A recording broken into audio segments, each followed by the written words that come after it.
Hi everybody, my name is Sam and welcome to my tutorial about Glimmer web components.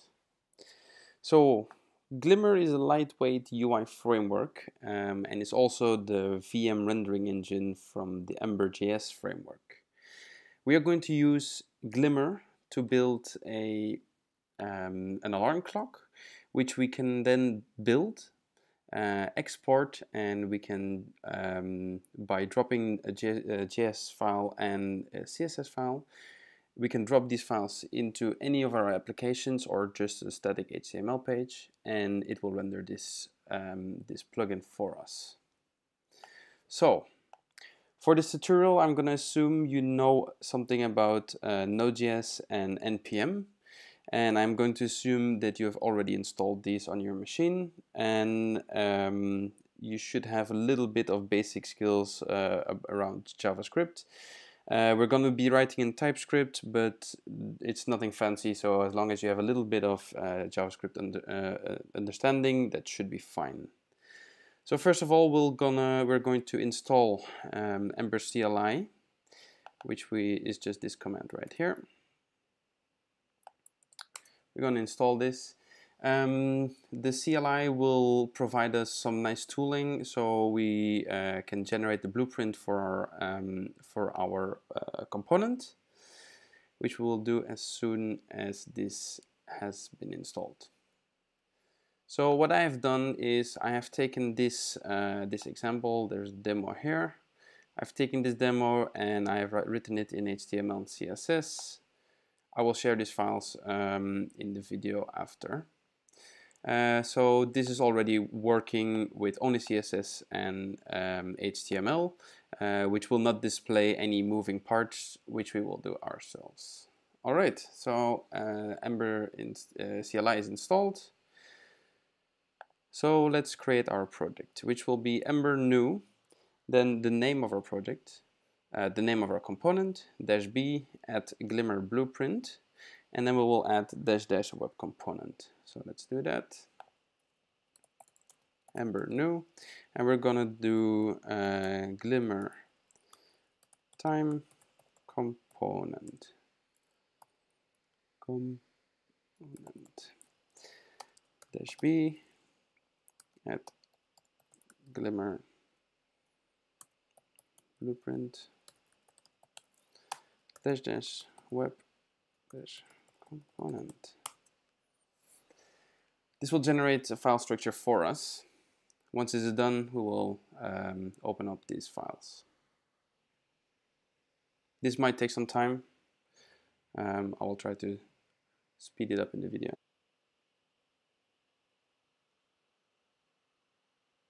Oh, now we have our application built for us.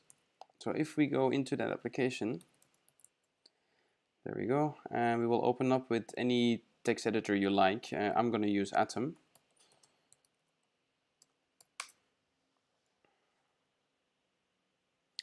I'm quickly gonna add this to my other project just to make it easier. So here we have our new, close it up, and there we go. So this is our file structure.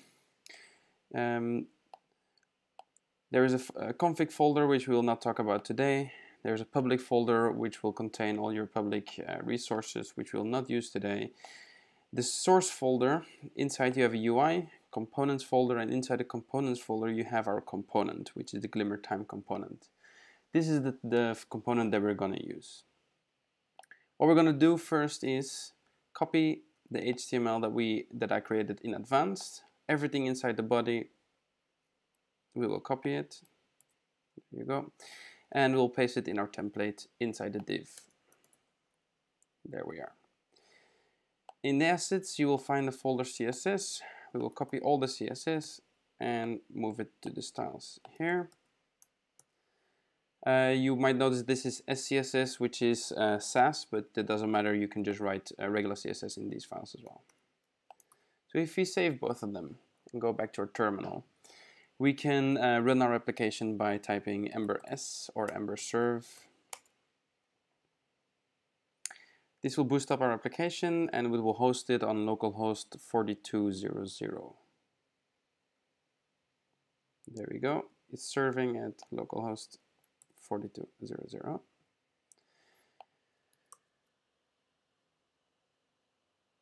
So here we go. We have our application.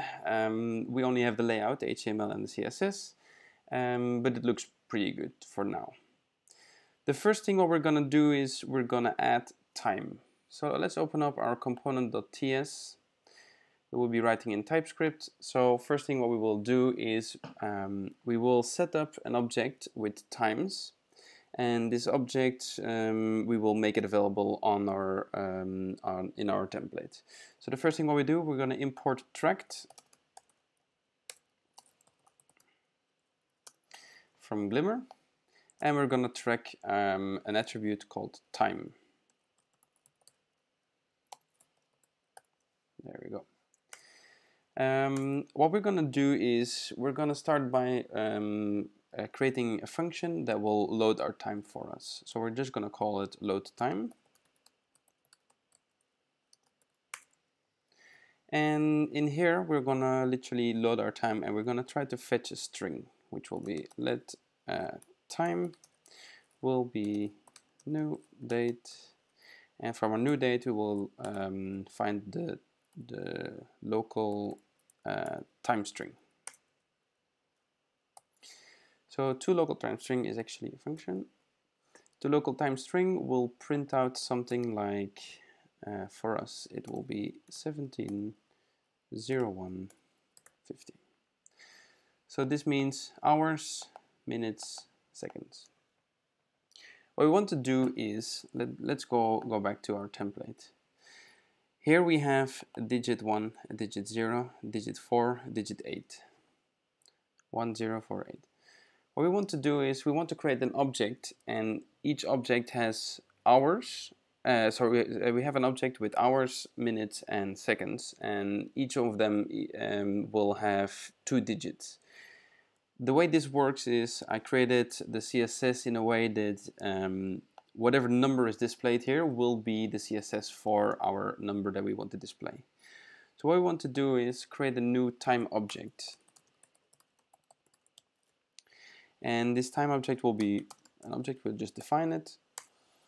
And what we're going to do now is we're going to split the time, because the time now is only a string. We're going to split it on a column.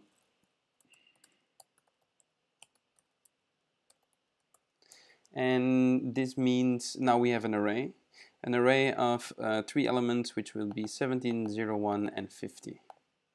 What we want to do is we're going to create our object with those numbers, but we're going to split them out as well. So first of all, for each of them, we receive the time, and we will also receive the index.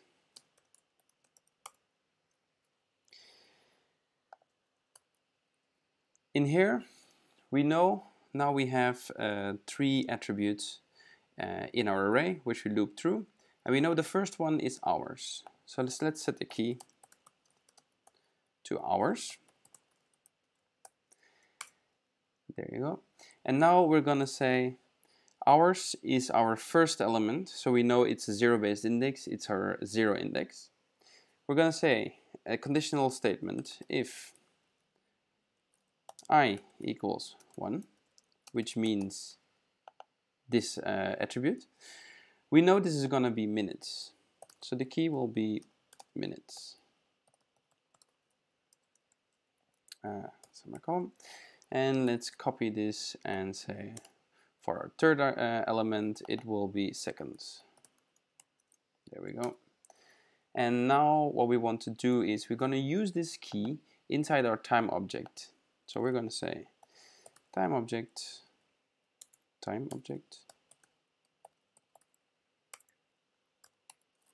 key equals, and this has to be an array. The time that we get passed here is still this is still going to be a string. In our first case it will be 17, in our second case it will be 01, and third case it will be 50. So So what we want to do is, if it's just a string, we're going to say time, first character, and time, second character. So this will print out something like there, hours equals 1 and a 7. So we are inside a for each loop.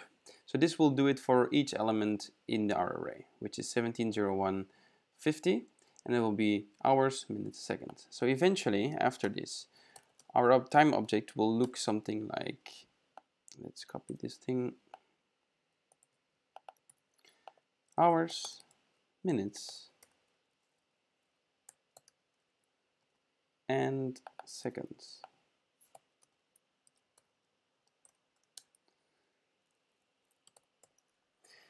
And with this object, we're gonna build this into our template. We're gonna use this in our template. To use this in our template, we need to set our time object to our tracked time. So let's do that here. Equals time object. And now we have set this object to our time, and we should be able to access this on our template. However, this is not going to work at the time because we only written a function and we don't call this function anywhere. So what we're going to do, as we're using TypeScript, we're going to use our constructor. Yeah, there we go. And our constructor will receive options, which will pass to super.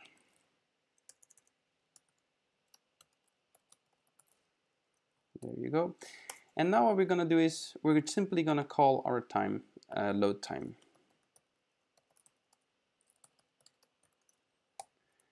So this means as soon as our application loads, it's going to load this function and it's going to return this object in time.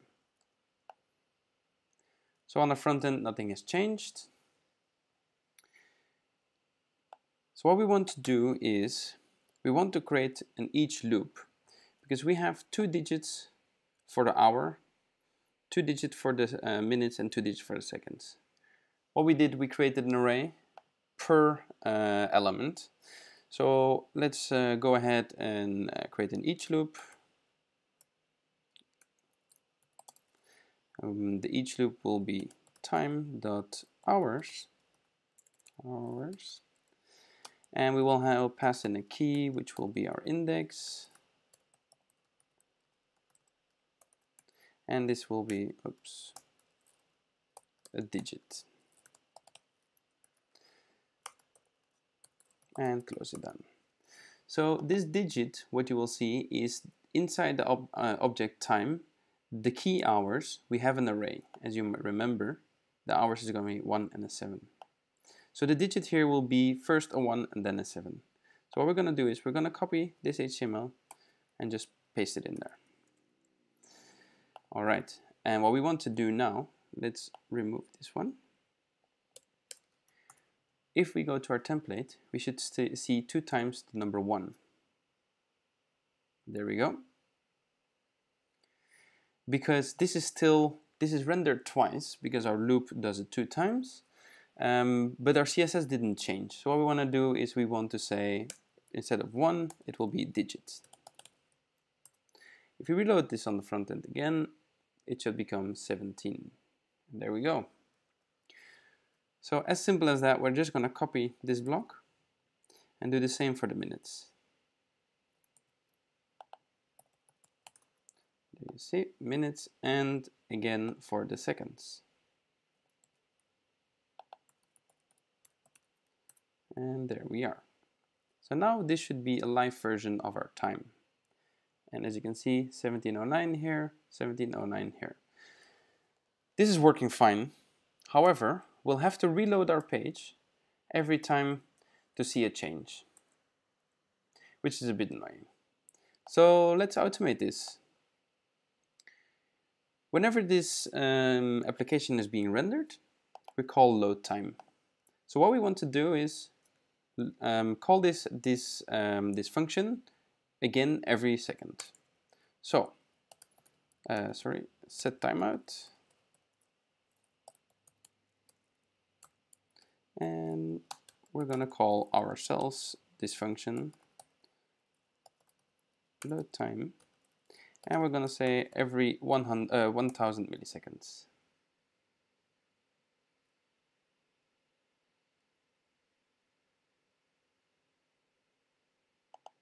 Set timeout.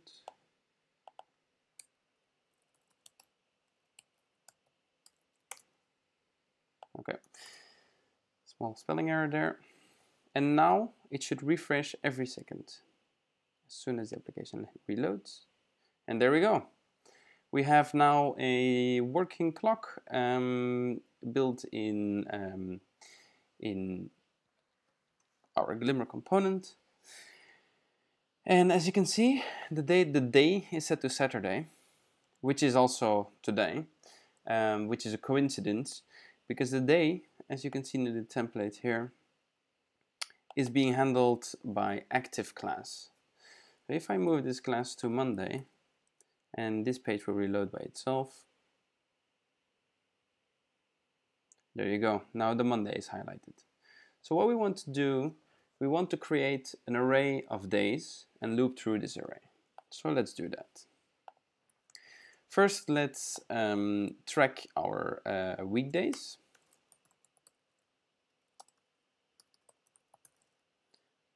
There we go. And now let's define our weekdays. I created I created a small snippet to speed things up. What we have now is an array of weekdays, which are it's just an array of strings. That's fine. So let's set it to our attribute.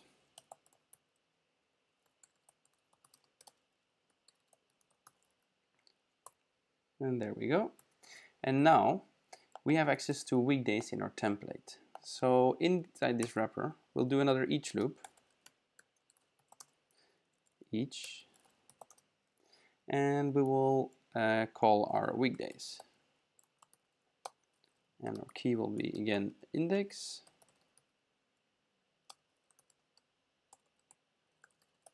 And it will be a weekday.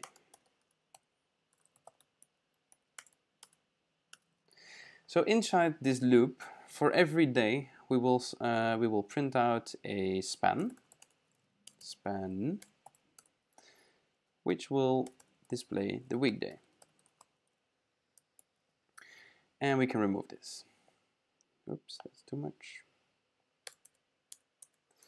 So if we go back to our template, this should be working, but none of the days will be highlighted.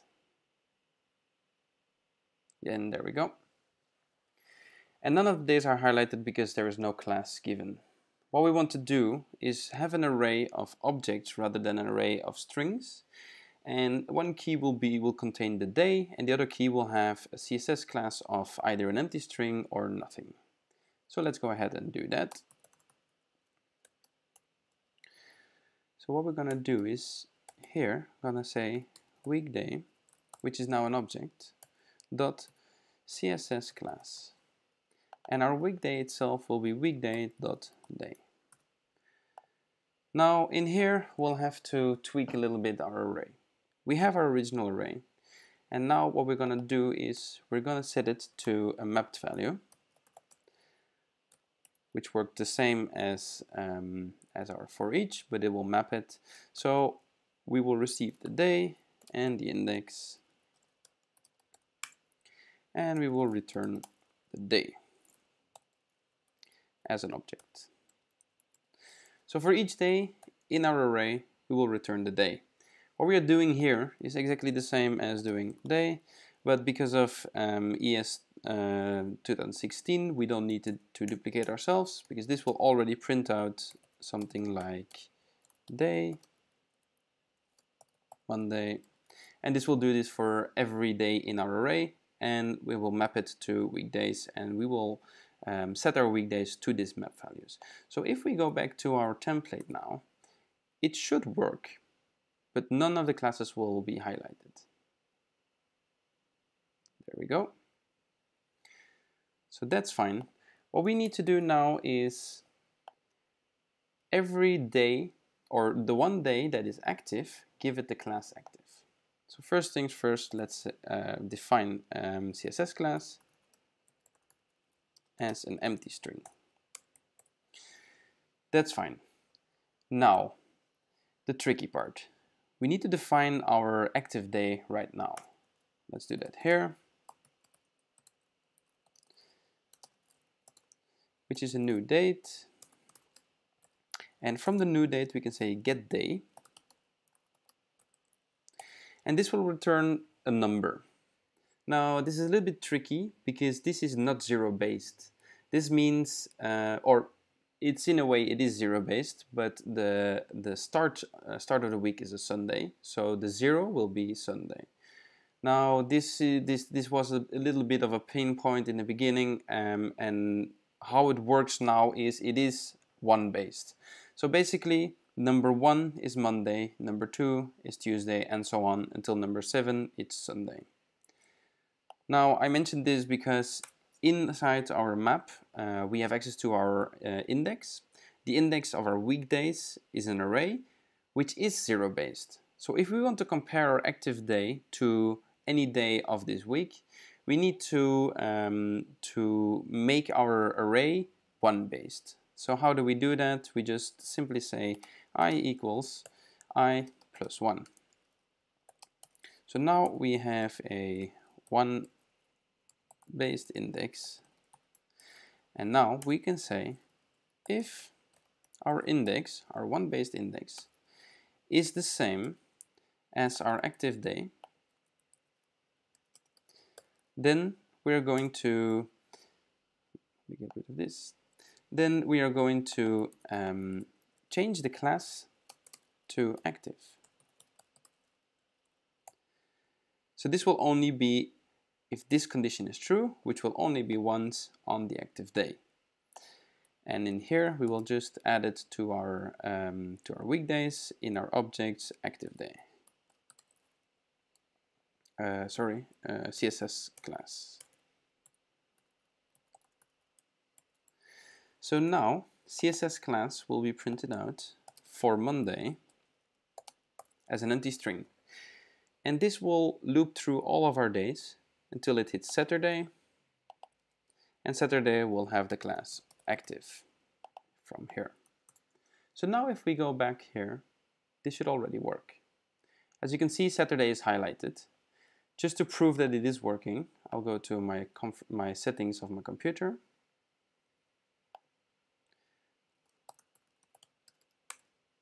And I'm gonna change my day to Wednesday, and there you go. You can change it to Thursday, and it will work. And we'll put it back to Saturday. Now, this is all working fine, but one thing I want to show you as well is some actions which you can use inside your component. So I have already defined some actions, or a CSS class with an action for a button. And this will be a button holder.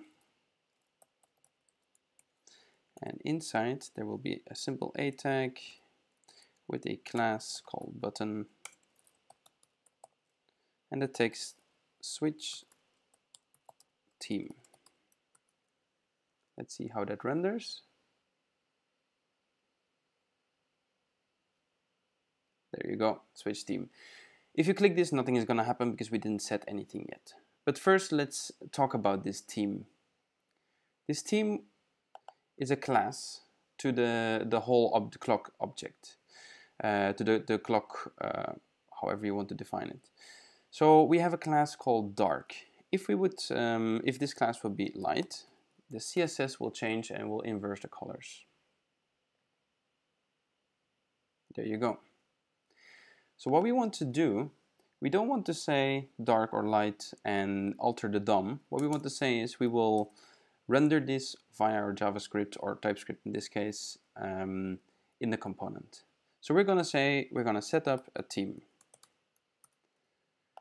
And in our component.js, we will have to add it to the tract.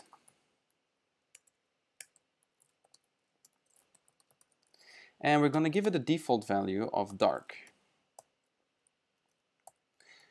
So now if we go back, the default value will kick in, and there you go, it's dark again. Now in our template, we have this button here. So we're going to use pure HTML. The onClick equals action, and we're going to say toggle switch or switch theme. And this will be defined in our component TS. Now, as you can see here, we have a function, and this function is being called in our constructor. Now we're going to create a new function called switch theme. But to let us know, or just to be a little bit safe, that we know what we're doing, I like to add a comment here saying actions. So at least we know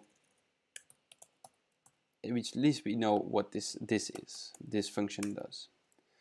So the switch theme action is going to be very simple. We're going to check if our theme is dark. If so, we're going to switch it to light. If not, meaning it's already light, we're going to switch it to dark. So if this.theme equals dark, then we're going to say this.theme equals light. If not, this will become dark. So let's see if this is working. It will reload in a second. There we go. And if you click on it, it toggles the color. This is exactly what we wanted. Now you can see here there is the hash coming up. This is because in our A we have a hash here, which is totally fine. What we want to do is we want to prevent defaulted. So we will receive the event here, and the event we can call prevent default, meaning don't use any attributes from the actual A tag. So basically we're just going to ignore the href. So if I remove this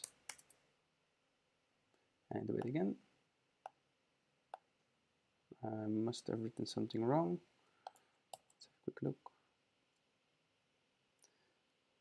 Yes, common mistake, spelling error, prevent default. There you go. So let's try that again.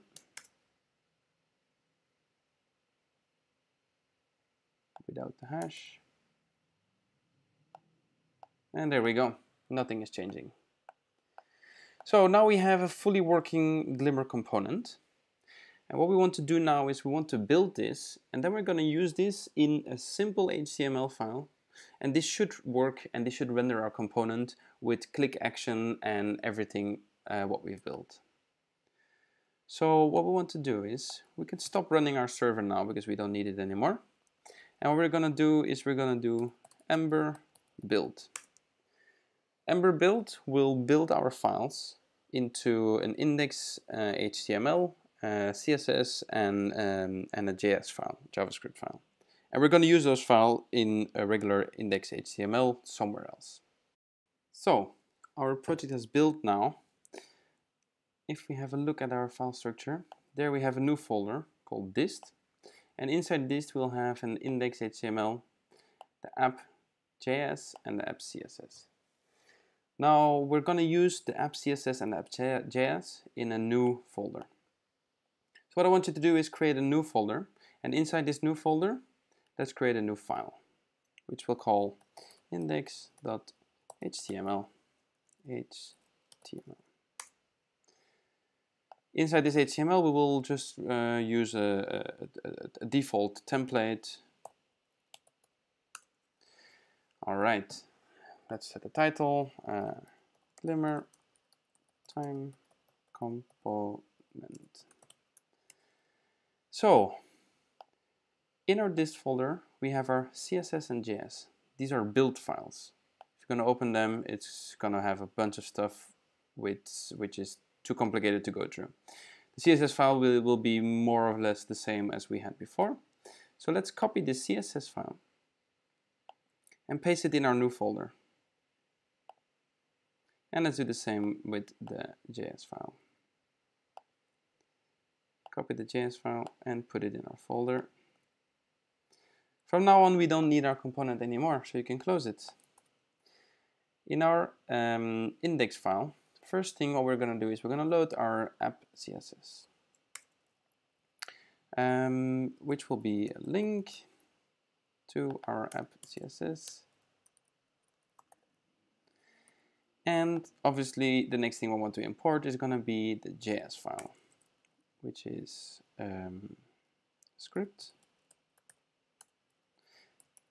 JavaScript, and source it to app.js. And in our body, we have discovered that there is still a small issue in web components in Glimmer. The problem is we cannot use a tag straight away in our body, so we'll have to use a div around. So we have a div. Oops, let's do that again. This div doesn't have to have anything fancy, just the div will do, no class required. And now we're going to call our web component, which is Glimmer time component, and let's close it down. There. So essentially this is what we want. Now there is going to be a problem, which I will show you. If we're going to open this file, this is the file that we just created. If we're going to open this, we're going to have an error message. The error message is not that clear, but basically what is going to happen is our HTML is being rendered from top to bottom. And we are going to render our meta, our head, our link, and our script. And in our script, we say, find all Glimmer time components and replace them with the application that we've written, so with the component that we've written. The problem is, by the time the script is being loaded, this Glimmer time component is not loaded yet, and the application cannot find anything, and it's going to say, hey, I was looking for Glimmer time components, there are none. So it's going to crash. So two ways solving this: we can move this down, which is absolutely fine, or we can do defer inside the script. And defer means as soon as you load this script, you can still load it, but, oh no, let me start over. So in the body, in the HTML, in the renderer, the browser will see this, and as soon as it hits the defer, it will know to wait until the DOM is ready and then render this JavaScript file. It will already have downloaded it, but it wouldn't have run it. So that basically means wait until all HTML is loaded, and then you can run this file. So if we save this and go back to our page, if I reload, our component should be there. And there you have it, a fully working component. Switching the themes is no problem. And just to be sure, we're just going to change the date again.